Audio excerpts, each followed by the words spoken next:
मैंने कहा था कि मैं खाली हाथ वापस नहीं आऊँगा दिल्ली से। आज ये हिस्टोरिकल अकॉर्ड साइन किया जा रहा है।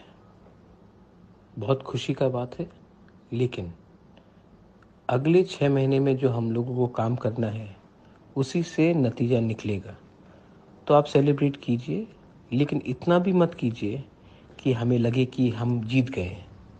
जीत तभी होगा जब आस्ते-आस्ते अगले थोड़े दिन में एक करके हम लोग अपने प्रोग्राम्स को, अपने ज़मीन का अधिकार को, अपना पॉलिटिकल राइट्स को, अपना कॉन्स्टिट्यूशनल राइट्स को, अपना लैंग्वेज को, अपना कल्चर को, अपना हिस्टोरिकल राइट्स को, अपना इकोनॉमिक राइट्स को हम लोग पूरा कर सकें। आज ये एग्रीमेंट हो रहा है, इसमें आपका प्यार और आपका आशीर्वाद से ही मैं सक्सेसफुल हुआ हूँ।